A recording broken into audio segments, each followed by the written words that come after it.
नमस्कार। आकाशवाणी से प्रस्तुत है समाचार प्रभात।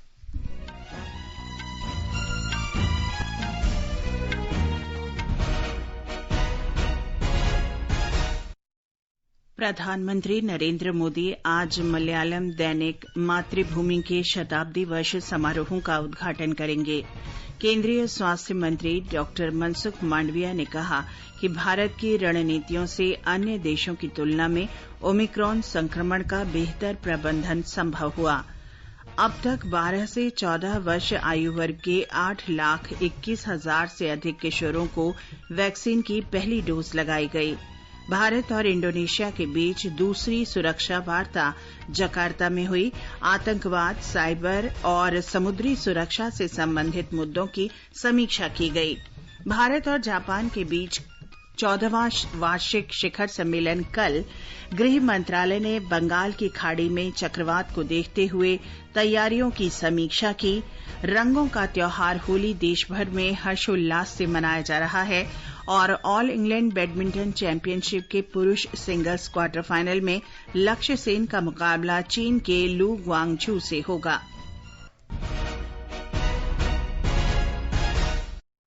समाचार प्रभात में देवेंद्र त्रिपाठी के साथ मैं चंद्रिका जोशी।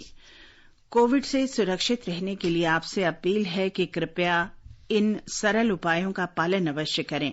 पूर्ण टीकाकरण कराएं, मास्क पहनें, 2 गज की सुरक्षित दूरी बनाए रखें, हाथ और चेहरा साफ रखें। और अब समाचार। प्रधानमंत्री नरेंद्र मोदी आज सुबह 11 बजे मलयालम दैनिक मातृभूमि के वर्ष भर चलने वाले शताब्दी समारोहों का वीडियो कॉन्फ्रेंस के माध्यम से शुभारंभ करेंगे। मातृभूमि के प्रकाशन की शुरुआत 18 मार्च 1923 को हुई थी। इसने राष्ट्रीय हित के मुद्दों को उजागर करने के साथ साथ समाज सुधार और विकास के कार्यों के लिए लगातार आवाज उठाई। मातृभूमि के 15 संस्करण और 11 पत्रिकाएं प्रकाशित होती हैं। केंद्रीय स्वास्थ्य मंत्री डॉक्टर मनसुख मांडविया ने कहा है कि भारत में जन स्वास्थ्य देखभाल की रणनीतियों से कई अन्य देशों की तुलना में ओमिक्रॉन संक्रमण का बेहतर प्रबंधन किया जा सका। श्री मांडविया कल नीति आयोग और महामारी के दौरान जमीनी स्तर पर काम करने वाले 200 से अधिक गैर सरकारी और सामाजिक संगठनों के वेबिनार को संबोधित कर रहे थे। डॉक्टर मांडविया ने कहा कि भारत के कोविड प्रबंधन ने दुनिया के सामने सुदृढ़ रणनीतिक इच्छा, आत्मनिर्भरता और सामूहिक प्रयासों की शक्ति का उदाहरण रखा है। स्वास्थ्य मंत्री ने कहा कि ऐसे समय में जब अनेक देशों में कोविड संक्रमितों की संख्या बढ़ रही है, भारत में संक्रमण में भारी कमी आई है। उन्होंने कहा कि परीक्षण, निगरानी और उपचार के समय से लिए गए उपायों से सफल कोविड प्रबंधन में मदद मिली है। देश में अब तक 180 करोड़ 95 लाख से अधिक कोविड रोधी टीके लगाए जा चुके हैं। कल 13 लाख से अधिक टीके लगाए गए। अब तक 12 से 14 वर्ष के 8,21,000 से अधिक किशोरों को वैक्सीन की पहली डोज लग चुकी है। 15 से 18 वर्ष आयु वर्ग में 5 करोड़ 61 लाख से अधिक टीके पहली डोज के रूप में और 3 करोड़ 52 लाख दूसरी डोज के रूप में लगाए गए हैं। तेलंगाना में कोविड के उपचार के बाद स्वस्थ होने की दर बढ़कर लगभग 99% हो गई है। तेलंगाना के स्वास्थ्य अधिकारियों ने बताया कि 7,85,000 लोग कोविड के उपचार के बाद स्वस्थ हो गए हैं। राज्य में इस समय लगभग 700 कोविड रोगियों का उपचार चल रहा है। दिल्ली में कल 148 लोगों में कोरोना संक्रमण की पुष्टि हुई। दिल्ली सरकार ने बताया कि कल 157 लोग स्वस्थ हुए और एक व्यक्ति की कोविड से मृत्यु हुई।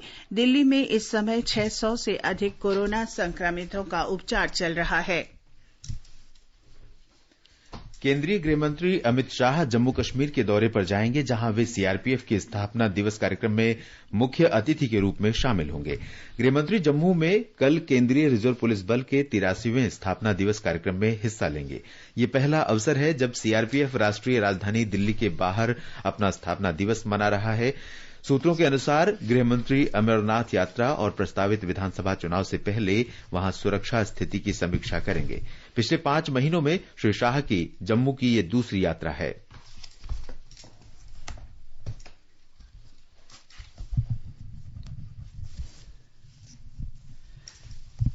अंतर्राष्ट्रीय किशोर स्वास्थ्य सप्ताह 20 मार्च से 26 मार्च तक मनाया जाएगा।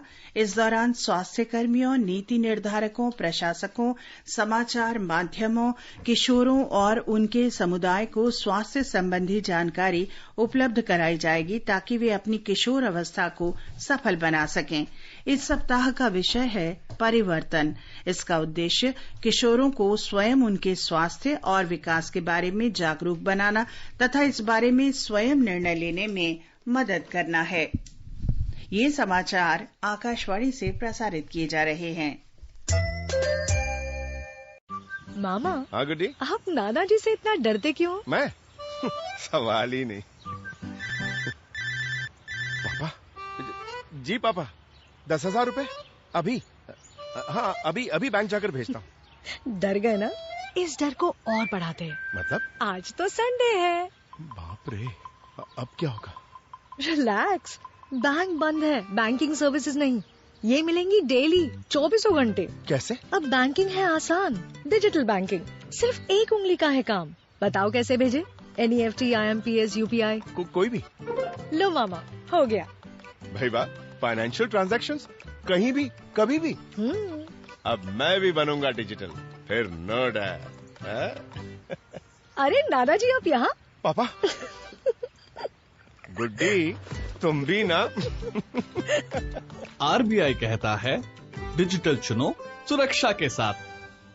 Come on boys, let's go practice. अरे रुक यार, मेरे बैंक अकाउंट में गलत एंट्री का प्रॉब्लम हो गया है। तो बैंक को कंप्लेन करना। बैंक को लिखे 1 महीना हो गया है, बट वो गूगली पे गूगली डाले जा रहा है। तो RBI के बैंकिंग लोकपाल को इन्फॉर्म करो। रुक, मैं समझाता हूँ। जैसे क्रिकेट में थर्ड अंपायर, वैसे ही RBI का बैंकिंग ओम्बड्समैन। RBI कहता है, अगर बैंक आपकी कंप्लेंट को 1 महीने में नहीं सुलझाता तो RBI के बैंकिंग ओम्बड्समैन में कंप्लेंट करो। यह RBI का आसान तरीका है आपकी कंप्लेंट सुलझाने का, और वो भी फ्री। समझे? RBI कहता है, जानकार बनिए, सतर्क रहिए। अधिक जानकारी के लिए 14440 पर मिस्ड कॉल दें। भारतीय रिजर्व बैंक द्वारा जनहित में जारी।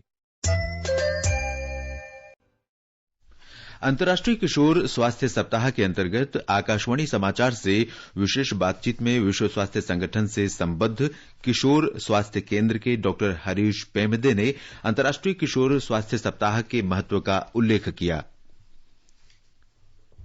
किशोरावस्था एक बहुत महत्वपूर्ण अवस्था है हमारे जीवन की, हमारे समाज के लिए, परिवार के लिए और देश के लिए भी, क्योंकि सबसे ज्यादा किशोर भारत में ही है। अगर हम उसका समुचित ध्यान रखेंगे, उनके स्वास्थ्य को हम देखभाल अच्छी तरह से करेंगे, उसको हम सपोर्ट करेंगे, तो ये बच्चे एक स्वस्थ नागरिक की तरह से हमारे देश के विकास में योगदान देंगे। स्वास्थ्य अच्छा रखने से हमारा देश भी प्रगति की ओर अग्रसर बढ़ता रहेगा। होली को देखते हुए कोविड संक्रमण के फैलाव की आशंका व्यक्त करते हुए उन्होंने लोगों से होली मनाते समय एहतियाती उपायों का पालन करने को कहा। मुझे ऐसा लगता है कि 2 वर्ष के लंबे अंतराल के बाद होली ऐसा एक पहला त्योहार होगा जहां पर हम कम चिंता के साथ एक दूसरे से मिल पाएंगे। लेकिन अभी भी कोरोना पैंडेमिक खत्म नहीं हुआ है। बहुत अधिक भीड़भाड़ से अब भी बचें, और हमें ऐसा लगता है कि स्वतंत्रता मिल गई है सब कुछ करने की, ऐसा नहीं है। कोई भी रैश ड्राइविंग ना करें, नशे से हम दूर रहें और किसी के साथ जोर जबरदस्ती ना करें। जैसा कि ऐसा माना जाता है कि होली पर सब कुछ जायज है, ऐसा नहीं है। किसी भी दूसरे व्यक्ति की इच्छा के विरुद्ध उसके साथ होली मनाने का प्रयास ना करें। कोरोना अब भी फैल सकता है और अपना ध्यान अवश्य रखें। डॉक्टर हरीश पेमदे के साथ ये साक्षात्कार FM गोल्ड और अतिरिक्त मीटरों पर रात 9:15 बजे से सुना जा सकता है। ये कार्यक्रम हमारे YouTube channel news on AIR official और हमारी वेबसाइट newsonair.nic.in पर भी उपलब्ध रहेगा। आगे बढ़ने से पहले एक नजर मुख्य समाचारों पर। प्रधानमंत्री नरेंद्र मोदी आज मलयालम दैनिक मातृभूमि के शताब्दी वर्ष समारोह का उद्घाटन करेंगे। केंद्रीय स्वास्थ्य मंत्री डॉक्टर मनसुख मांडविया ने कहा कि भारत की रणनीतियों से अन्य देशों की तुलना में ओमिक्रॉन संक्रमण का बेहतर प्रबंधन संभव हुआ। अब तक 12 से 14 वर्ष आयु वर्ग के 8,21,000 से अधिक किशोरों को वैक्सीन की पहली डोज लगाई गई। भारत और इंडोनेशिया के बीच दूसरी सुरक्षा वार्ता जकार्ता में हुई। आतंकवाद, साइबर और समुद्री सुरक्षा से संबंधित मुद्दों की समीक्षा की गई। भारत और जापान के बीच 14वां वार्षिक शिखर सम्मेलन कल। गृह मंत्रालय ने बंगाल की खाड़ी पर चक्रवात को देखते हुए तैयारियों की समीक्षा की। रंगों का त्योहार होली देश भर में हर्षोल्लास से मनाया जा रहा है। और ऑल इंग्लैंड बैडमिंटन चैंपियनशिप के पुरुष सिंगल्स क्वार्टर फाइनल में लक्ष्य सेन का मुकाबला चीन के लू गुआंगझू से होगा। समाचार प्रभात में आपका फिर स्वागत है। दूसरी भारत इंडोनेशिया सुरक्षा वार्ता कल जकार्ता में हुई। इसकी सह अध्यक्षता राष्ट्रीय सुरक्षा सलाहकार अजित डोभाल और इंडोनेशिया के राजनीतिक, कानूनी और सुरक्षा समन्वय मंत्री मोहम्मद महफूद ने की। ये संवाद एक ऐसा मंच है जो इंडोनेशिया के राजनीतिक, कानूनी और सुरक्षा मामलों के समन्वय मंत्री और भारत के राष्ट्रीय सुरक्षा सलाहकार को राजनीतिक और सुरक्षा मुद्दों पर सहयोग बढ़ाने और चर्चा के लिए साथ लाता है। इस दूसरे संवाद में सुरक्षा समन्वय मंत्री मोहम्मद महफूद और राष्ट्रीय सुरक्षा सलाहकार अजित डोभाल ने कई साझा प्राथमिकताओं पर चर्चा की। इनमें मौजूदा वैश्विक और सुरक्षा मुद्दों की समीक्षा, आतंकवाद और हिंसक उग्रवाद का मुकाबला करना और समुद्री रक्षा और साइबर सुरक्षा सहयोग को बढ़ाना है। बैठक में श्री डोभाल और इंडोनेशिया के मंत्री मोहम्मद महफूद ने इंडोनेशिया के राजनीतिक, कानूनी और सुरक्षा मामलों के समन्वय मंत्रालय और भारत के राष्ट्रीय सुरक्षा परिषद सचिवालय के बीच सुरक्षा वार्ता के लिए समझौता ज्ञापन पर हस्ताक्षर किए। प्रधानमंत्री नरेंद्र मोदी ने कल दक्षिण कोरिया के नवनिर्वाचित राष्ट्रपति यून सुक येओल से फोन पर बात की। श्री मोदी ने हाल के राष्ट्रपति चुनावों में श्री यून की जीत पर उनको बधाई दी। दोनों नेता वर्तमान वैश्विक माहौल में भारत कोरिया के बीच विशेष रणनीतिक साझेदारी को और सुदृढ़ करने के महत्व पर सहमत हुए।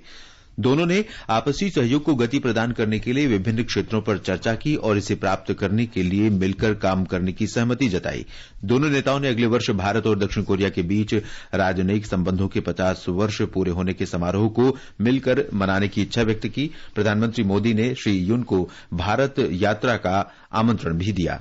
भारत जापान वार्षिक शिखर सम्मेलन कल आयोजित होगा। प्रधानमंत्री नरेंद्र मोदी के निमंत्रण पर जापान के प्रधानमंत्री फूमियो किशिदा 2 दिन की आधिकारिक यात्रा पर कल नई दिल्ली आ रहे हैं। विदेश मंत्रालय के प्रवक्ता अरिंदम बागची ने कल संवाददाताओं को बताया कि दोनों नेताओं के बीच ये पहली बैठक होगी। भारत और जापान के बीच विशेष कार्यनीतिक वैश्विक भागीदारी के दायरे में विभिन्न क्षेत्रों में सहयोग संबंध हैं। दोनों देशों के बीच ये 14वां शिखर सम्मेलन द्विपक्षीय सहयोग की समीक्षा और इसे मजबूत करने का अवसर प्रदान करेगा। क्षेत्रीय और वैश्विक मुद्दों पर भी चर्चा होगी। हिंद प्रशांत क्षेत्र और इससे परे भी शांति, स्थिरता और समृद्धि के लिए साझेदारी बढ़ाने के उपायों पर भी विचार किया जाएगा। प्रधानमंत्री नरेंद्र मोदी और ऑस्ट्रेलिया के प्रधानमंत्री स्कॉट मॉरिसन के बीच इस महीने की 25 तारीख को वर्चुअल माध्यम से दूसरी शिखर बैठक होगी। विदेश मंत्रालय के प्रवक्ता अरिंदम बागची ने कल शाम मीडिया को बताया कि पहली भारत ऑस्ट्रेलिया शिखर बैठक 4 जून 2020 को हुई थी, जब दोनों देशों के आपसी संबंध आगे बढ़कर व्यापक रणनीतिक साझेदारी तक पहुंचे। इस वर्चुअल शिखर बैठक के दौरान दोनों नेता व्यापक रणनीतिक साझेदारी के अंतर्गत उठाए गए विभिन्न कदमों की समीक्षा करेंगे। श्री बागची ने बताया कि दोनों देशों के संबंधों को मजबूत करने और सहयोग बढ़ाने के नए उपायों पर भी चर्चा होगी। भारत ने कहा है कि यूक्रेन में मानवीय सहायता मनुष्यता के सिद्धांतों से निर्देशित होनी चाहिए, राजनीति से नहीं। सुरक्षा परिषद की बैठक में कल रात संयुक्त राष्ट्र में भारत के स्थायी प्रतिनिधि टीएस तिरुमूर्ति ने यूक्रेन में तत्काल संघर्ष विराम की भारत की अपील दोहराई। Britain, America, France, Albania, Ireland और नॉर्वे के अनुरोध पर यूक्रेन में मानवीय सहायता पर विचार विमर्श के लिए सुरक्षा परिषद की बैठक बुलाई गई थी। श्री तिरुमूर्ति ने यूक्रेन के भीतर हजारों लोगों के विस्थापित होने और लगभग 30 लाख लोगों के आसपास के देशों में शरण लेने का मुद्दा भी उठाया। उन्होंने यूक्रेन के मानवीय संकट के समाधान के लिए भारत के योगदान का भी उल्लेख किया। भारत ने 1 मार्च से अब तक 90 टन से अधिक राहत सामग्री और औषधि यूक्रेन और उसके पड़ोसी देशों में भेजी है। उन्होंने कहा कि भारत आगे भी यूक्रेन को मदद भेजता रहेगा। केंद्रीय गृह सचिव अजय कुमार भल्ला ने बंगाल की खाड़ी पर चक्रवात की आशंका के मद्देनजर केंद्रीय मंत्रालयों तथा अंडमान व निकोबार द्वीप समूह के प्रशासन की तैयारियों की समीक्षा की। भारतीय मौसम विभाग ने बताया कि दक्षिण पूर्व बंगाल की खाड़ी में कम दबाव का क्षेत्र 21 मार्च तक चक्रवात का रूप ले सकता है, जिसके प्रभाव से 70 से 80 किलोमीटर प्रति घंटे की रफ्तार से हवाएं चलने की संभावना है। अनेक ट्वीट में गृह मंत्रालय ने कल बताया कि पोर्ट ब्लेयर में राष्ट्रीय आपदा मोचन बल की एक टीम तैनात तैनात की गई है और आवश्यकता पड़ने पर और भी टीमें भेजी जा सकती हैं। आपातकालीन अंडमान निकोबार द्वीप समूह प्रशासन पर्याप्त आपातकालीन आपूर्ति के भंडारों के साथ तैयार है और जनता की सुरक्षा तथा बुनियादी सुविधाओं की बहाली के सभी उपाय किए गए हैं। मछली पकड़ने, पर्यटन और समुद्री जहाजों के आवागमन की गतिविधियां रोक दी गई हैं। मछुआरों को समुद्र से लौट जाने की सलाह दी गई है। गृह सचिव ने सभी केंद्रीय मंत्रालयों और एजेंसियों से कहा है कि अंडमान निकोबार प्रशासन के साथ निरंतर संपर्क में रहें। प्रेम, भाईचारे और सद्भाव के रंगों का त्योहार होली आज देश विदेश में मनाया जा रहा है। ये त्योहार उल्लास का प्रतीक है। होली समारोहों का शुभारंभ कल रात पारंपरिक होलिका दहन से हुआ।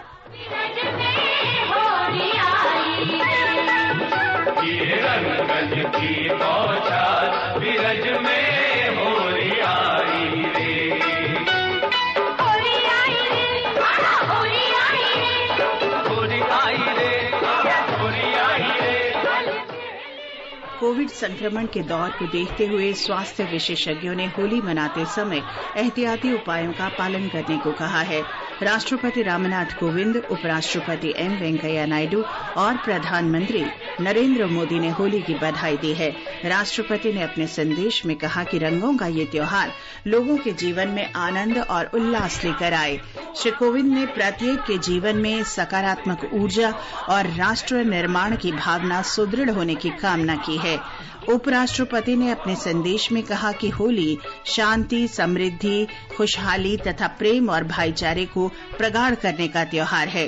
प्रधानमंत्री ने होली की शुभकामनाएं देते हुए कामना व्यक्त की है कि होली के रंग प्रत्येक व्यक्ति के जीवन में उमंग और उल्लास लाए।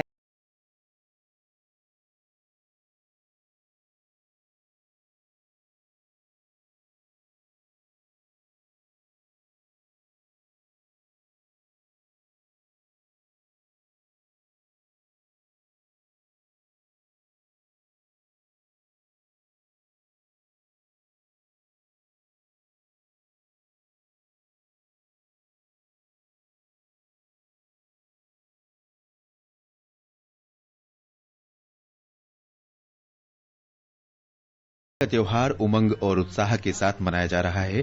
हमारे संवाददाता ने खबर दी है कि पुलिस ने इस अवसर पर व्यापक सुरक्षा प्रबंध किए हैं। राज्य भर में कल रात होलिका दहन के बाद से ही पारंपरिक अंदाज में होली की शुरुआत हो गई थी। पूजा के बाद लोगों ने एक दूसरे को प्रसाद देकर और रंग लगाकर होली की बधाई दी। रंगों के इस महाउत्सव की निराली छटा मथुरा और वृंदावन में नजर आ रही है। पूरा शहर होली की उमंग में डूबा हुआ है। आज सुबह से ही भजन की धुन पर नाच गाकर रंगों, फूलों और मिठाइयों के साथ समाज के हर तबके के लोग, जिनमें विधवाओं के साथ ही बड़ी संख्या में विदेशी भी मौजूद हैं, होली का आनंद ले रहे हैं। इस अवसर पर बरेली में ऐतिहासिक राम बारात भी निकाली गई, जिसमें सभी वर्गों के लोगों ने हिस्सा लिया। कई जगहों पर जुमे की नमाज के वक्त में भी तब्दीली की गई है। मुस्लिम धर्म गुरुओं ने लोगों से नजदीकी मस्जिदों में जुमे की नमाज अता करने और शब बारात के त्योहार को शाम को मनाने की अपील की है। सुशील चंद्र तिवारी, आकाशवाणी समाचार, लखनऊ। मथुरा और वृंदावन में भी होली की विशेष धूम है। एक रिपोर्ट। भगवान श्री कृष्ण की नगरी मथुरा में जमकर अबीर गुलाल बरस रहा है। मथुरा के प्रमुख मंदिर श्री कृष्ण जन्मभूमि, द्वारकाधीश मंदिर, वृंदावन के सुप्रसिद्ध ठाकुर बांके बिहारी जी मंदिर, राधा रमण मंदिर, दामोदर मंदिर, इस्कॉन मंदिर, प्रिय कांजू मंदिर में देश विदेश से आए श्रद्धालु अपने अपने ठाकुर जी को साक्षी मानते हुए होली खेल रहे हैं। यहाँ होली का भव्य नजारा देखने को मिल रहा है। समूचा ब्रज मंडल होली के रंग में रंग गया है। मोहम्मद उमर कुरैशी, आकाशवाणी समाचार, मथुरा।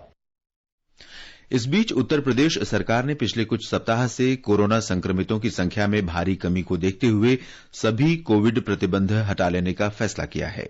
नए आदेश के अनुसार अब स्विमिंग पूल, जल पार्क और आंगनबाड़ी केंद्र अपनी पूरी क्षमता के साथ खुल सकते हैं। विवाह और अन्य समारोहों में अधिकतम लोगों की सीमा भी हटा ली गई है, लेकिन आदेश में स्पष्ट उल्लेख किया गया है कि मास्क लगाने और सुरक्षित दूरी बनाए रखने जैसे एहतियाती उपायों का सख्ती से पालन जारी रहना चाहिए। राज्य में रात्रि कोविड कर्फ्यू हटा लेने के राज्य सरकार के फैसले के एक महीने बाद ये घोषणा की गई है। मध्य प्रदेश में कोविड संक्रमण में गिरावट के कारण रंगों का त्योहार होली 2 वर्ष के अंतराल के बाद प्रसन्नता और उत्साह के साथ मनाया जा रहा है, लेकिन कोविड अभी पूरी तरह समाप्त नहीं हुआ है, इसलिए होली सार्वजनिक स्थलों के बजाय रिहायशी परिसरों में मनाई जा रही है।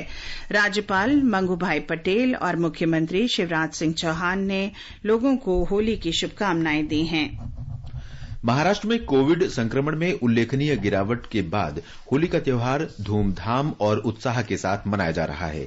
कोंकण क्षेत्र में गणेश चतुर्थी के बाद होली सबसे बड़ा त्योहार माना जाता है। ब्यौरे के साथ मुंबई से हमारे संवाददाता कुणाल सिंधे।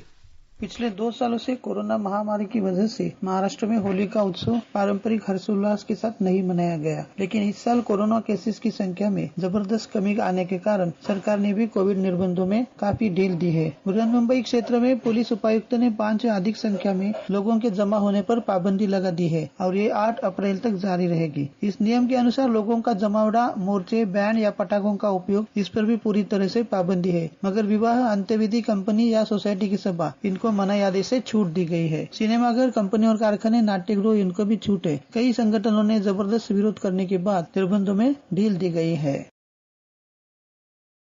बर्मिंघम में ऑल इंग्लैंड बैडमिंटन चैंपियनशिप के पुरुष सिंगल्स क्वार्टर फाइनल में भारत के लक्ष्य सेन का मुकाबला आज चीन के लू गुआंगजू से होगा। महिला सिंगल्स में पीवी सिंधु और सायना नेहवाल प्रतियोगिता से बाहर हो गई हैं। पुरुष डबल्स के क्वार्टर फाइनल में आज सात्विक और चिराग की जोड़ी का मुकाबला इंडोनेशिया की जोड़ी से होगा। और अब आजादी के अमृत महोत्सव के अंतर्गत आइए सुनते हैं आकाशवाणी की विशेष प्रस्तुति आजादी का सफर। आजादी का अमृत महोत्सव।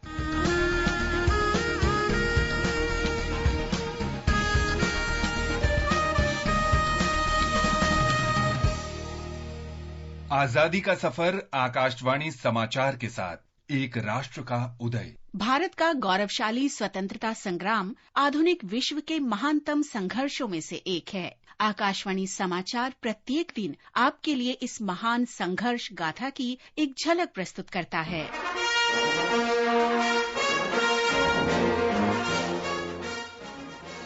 18 मार्च 1919 को ब्रिटिश सरकार ने रॉलेट एक्ट पारित किया, जिसके द्वारा पुलिस को बिना किसी कारण के किसी भी व्यक्ति को गिरफ्तार करने और बिना किसी सुनवाई के जेल में डालने का अधिकार दिया गया। इस कानून का औपचारिक नाम अनाकीन और रेवोल्यूशनरी क्राइम्स एक्ट था।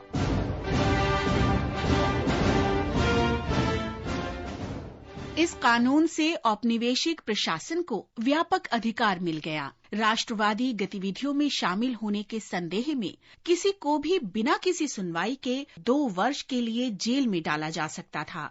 स्वतंत्रता सेनानियों ने इसे काला कानून कहा और पूरे देश में इसके खिलाफ आक्रोश फैल गया। गांधी जी ने 6 अप्रैल 1919 को रॉलेट एक्ट के विरोध में सत्याग्रह का आह्वान किया। ब्रिटिश शासन ने लोगों के खिलाफ भारी सख्ती शुरू कर दी और 13 अप्रैल 1919 को अमृतसर में नृशंस जलियांवाला बाग नरसंहार हुआ।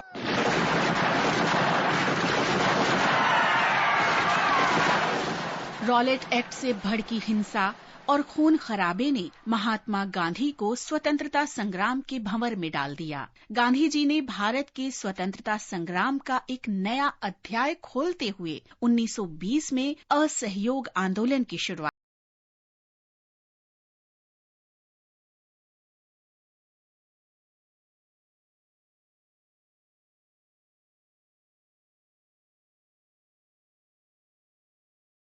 कर्नल गुरबख्श सिंह ढिल्लन का भी स्मरण कर रहे हैं। उनका जन्म 18 मार्च 1914 को पंजाब में अमृतसर के निकट हुआ था। इंडियन नेशनल आर्मी के अन्य सदस्यों जनरल शाहनवाज खान और कर्नल प्रेम कुमार सहगल के साथ ढिल्लन पर भी राजद्रोह और ब्रिटिश साम्राज्य के खिलाफ युद्ध छेड़ने का आरोप लगाया गया।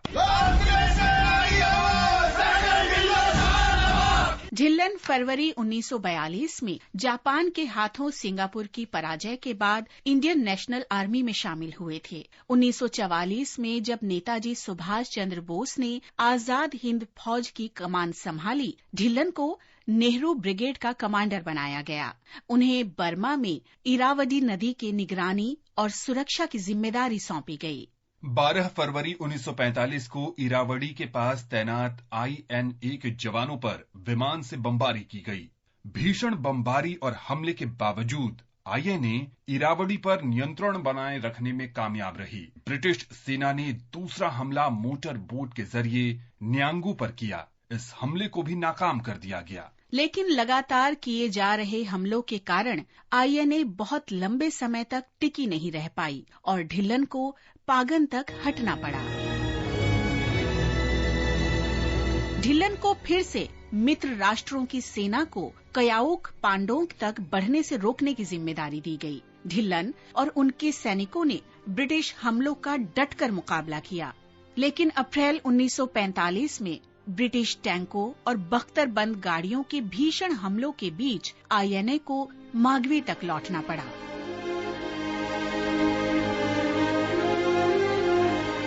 जब ढिल्लन, शाहनवाज खान और प्रेम सहगल की सुनवाई शुरू हुई, तब तक नेवल रेटिंग्स म्यूटिनी शुरू हो चुकी थी।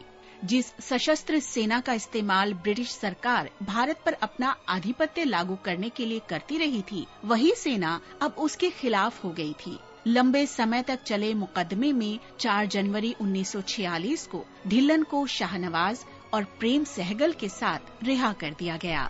रिहाई के बाद गुरबख्श सिंह ढिल्लन ने मध्य प्रदेश के शिवपुरी में जीवन व्यतीत किया, जहां 6 फरवरी 2006 को उनकी मृत्यु हो गई।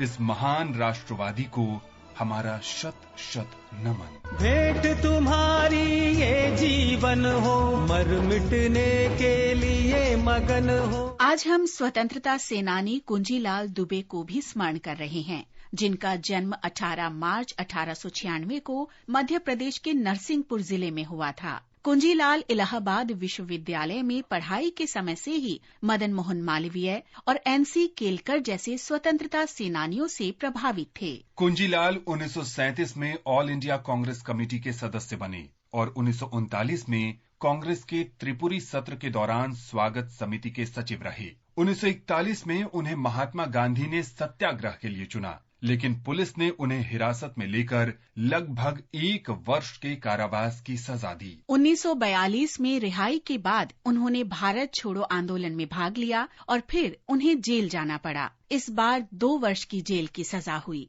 1946 में वे विधानसभा चुनाव में जबलपुर से चुने गए। चाहे जितना भले दमन हो, मर मिटने के लिए मगन हो। आजादी के बाद कुंजीलाल दुबे राजनीति से सक्रियता से जुड़े रहे। वे मध्य प्रदेश विधानसभा के पहले अध्यक्ष चुने गए। इस महान राष्ट्रवादी नेता को आकाशवाणी समाचार का नमन। आकाशवाणी समाचार के साथ आजादी का सफर की ये कड़ी यहीं संपन्न होती है। कल फिर मिलेंगे अगली कड़ी के साथ।